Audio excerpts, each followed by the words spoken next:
이 개념이 궁금했다. 제69회 통치. 하나님의 통치와 사람의 통치는 어떻게 다른가요? 성경을 읽다 보면 특별한 은혜를 받는 구절이 있기 마련입니다. 성경을 읽다 보면 특별한 감격과 감동이 다가오는 구절이 있기 마련입니다. 그래서 그런 구절에는 빨간색 볼펜으로 밑줄을 긋거나 혹은 형광펜으로 색을 칠해두거나 혹은 포스트잇을 이용해서 표시를 해두곤 합니다. 저 또한 다르지 않습니다. 그런데 여러분들은 어떤 구절에 빨간색 볼펜이나 형광펜이나 포스트잇으로 표시를 해두셨는지요? 즉, 어떤 구절에서 특별한 은혜를 받으셨고 어떤 구절에서 특별한 감격과 감동을 받으셨는지요? 사람의 생김새나 목소리나 생각이 다 다르듯이 여러분들이 정성을 기울여 표시를 해두신 구절도 같지는 않을 거라고 생각됩니다. 다 제각각일 거라고 생각됩니다. 저의 경우에는 성경을 읽을 때마다 가장 큰 은혜, 가장 큰 감격, 가장 큰 감동을 받는 첫 번째 구절이 있습니다. 그 구절은 창세기 1장 27절로 28절입니다. 그 구절은 여러분들도 너무나 잘 아시는 구절입니다. 바로 이 구절입니다.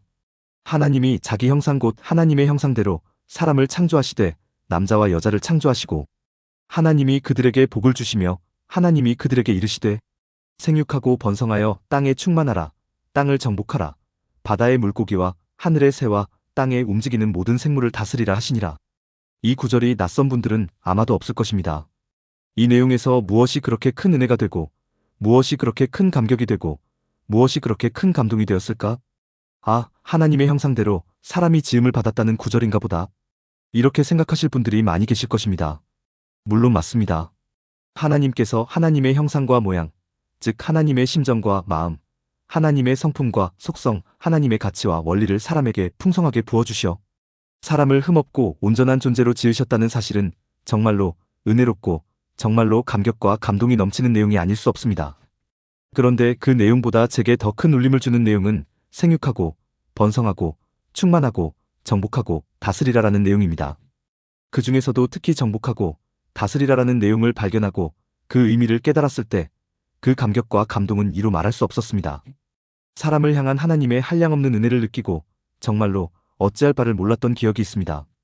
이런 저를 이해하기 힘든 분이 계시겠지만 창세기 1장 21절로 22절에 기록된 내용을 들어보시면 그 생각이 달라지실 것입니다. 이렇게 기록되어 있습니다. 하나님이 큰 바다짐승들과 물에서 번성하여 움직이는 모든 생물을 그 종류대로 날개 있는 모든 새를 그 종류대로 창조하시니 하나님이 보시기에 좋았더라. 하나님이 그들에게 복을 주시며 이르시되 생육하고 번성하여 여러 바닷물에 충만하라. 새들도 땅에 번성하라 하시니라. 이렇게 기록되어 있습니다. 혹시 하나님께서 생물을 지으셨을 때 생물에게 복을 주시며 하셨던 말씀과 하나님께서 사람을 지으셨을 때 사람에게 복을 주시며 하셨던 말씀 사이에 어떤 차이점이 있는지 발견하셨습니까?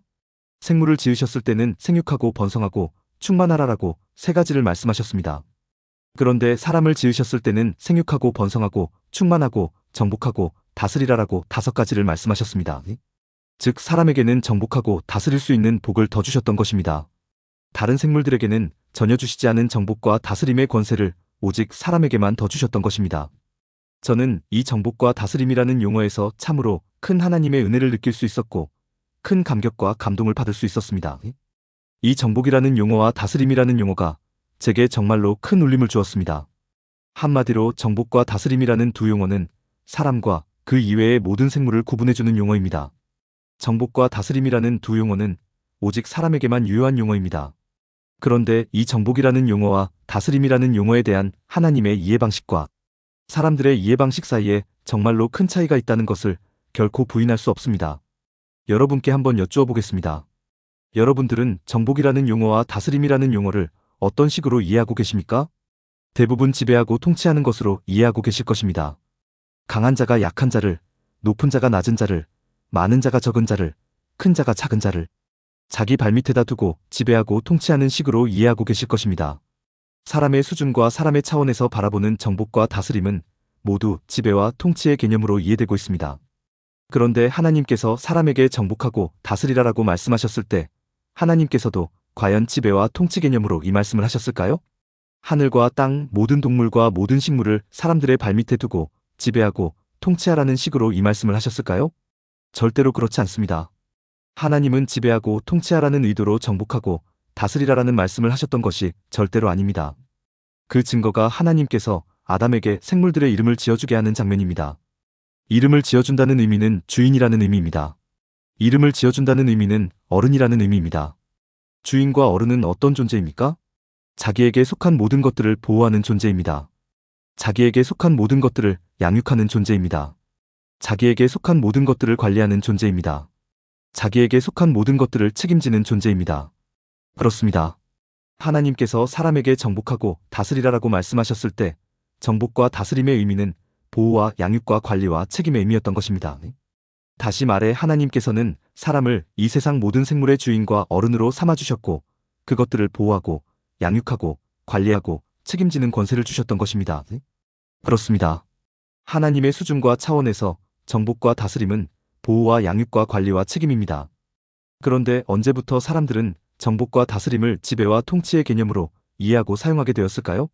언제부터 사람들은 정복과 다스림을 강한 자가 약한 자를, 높은 자가 낮은 자를, 많은 자가 적은 자를, 큰 자가 작은 자를 자기 발밑에다 두고 지배하고 통치하는 식으로 이해하고 사용하게 되었을까요? 그때는 바로 사람이 죄인이 되었을 때였습니다. 즉 사람이 동산 가운데에 있는 선악을 알게 하는 나무의 열매를 먹고 죄인이 되자 사람은 정복과 다스림의 의미를 지배와 통치의 의미로 이해하게 되었던 것입니다. 성경에 그 증거도 기록되어 있습니다. 창세기 3장 16절 너는 남편을 원하고 남편은 너를 다스릴 것이니라 라는 내용이 바로 그 증거입니다. 이 내용을 공동번역 성경은 남편을 마음대로 주무르고 싶겠지만 도리어 남편의 손아귀에 들리라라고 번역하고 있고 새 번역 성경은 네가 남편을 지배하려고 해도 남편이 너를 다스릴 것이다 라고 번역하고 있고 현대인의 성경은 너는 남편을 사모하고 남편은 너를 다스릴 것이다 라고 번역하고 있습니다. 사람들은 이 내용을 하와에게 내린 하나님의 징계라고 말을 하곤 하지만 징계가 아닙니다. 하나님은 사람이 잘못했다고 해서 징계를 내리시는 분이 아닙니다. 이 내용은 죄인이 된 하와에게 나타날 현상을 하나님께서 말씀해 주시는 장면입니다. 간단히 말씀드리면 남편은 아내를 지배하고 통치하려고 들 것이고 아내는 남편을 지배하고 통치하려고 들 것이라는 내용입니다. 하나님께서 하와를 지어서 아담에게 주었을 때 아담은 이는 내 뼈 중에 뼈요 살 중에 살이라라는 반응을 보였습니다. 당연히 아담에게 하와는 보호의 대상, 양육의 대상, 관리의 대상, 책임의 대상이었던 것입니다. 하와도 아담을 돕는 배필로 지어졌기에 하와에게도 역시 아담은 보호의 대상, 양육의 대상, 관리의 대상, 책임의 대상이었던 것입니다. 그러나 죄인이 되자 아담과 하와는 서로 지배하고 서로 통치하기 위해 갈등과 싸움을 할 수밖에 없는 존재로 변하게 된 것입니다. 즉 사람이 죄인이 되자 정복과 다스림의 개념이 보호와 양육과 관리와 책임의 개념에서 지배와 통치의 개념으로 바뀌게 된 것이고 이런 개념이 오늘날 사람들의 마음속에도 그대로 심어져 있는 것입니다. 그러나 성도는 달라야 합니다. 정복과 다스림의 개념을 보호와 양육과 관리와 책임의 개념으로 이해할 수 있어야 하고 성도의 삶 속에 적용할 수 있어야 합니다. 왜냐하면 성도는 하나님의 은혜로 말미암아 죄의 원리에서 해방되어 하나님의 원리를 소유하게 된 존재이기 때문입니다. 하나님의 심정과 마음, 하나님의 성품과 속성, 하나님의 가치와 원리를 회복해서 하나님을 기준 삼아 살아갈 수 있는 능력을 소유하게 된 존재이기 때문입니다. 여러분 한번 생각을 해보십시오. 강한 자가 약한 자를, 높은 자가 낮은 자를, 많은 자가 적은 자를, 큰 자가 작은 자를 지배하고 억압하고 통치하고 이용해 먹는 세상이 아니라 강한 자가 약한 자를, 높은 자가 낮은 자를, 많은 자가 적은 자를, 큰 자가 작은 자를 보호하고 관리하고 양육하고 책임지는 세상이 된다면 이 세상이 얼마나 아름다운 세상, 얼마나 행복한 세상이 되겠습니까? 아마 죽어서 천국 간다는 말은 영원히 사라지게 될 것입니다. 이 세상이 바로 천국 자체가 되는 것이기에 천국이 다른 곳 어딘가에 있을 거라는 생각은 아예 사라지고 없을 것입니다. 그렇습니다.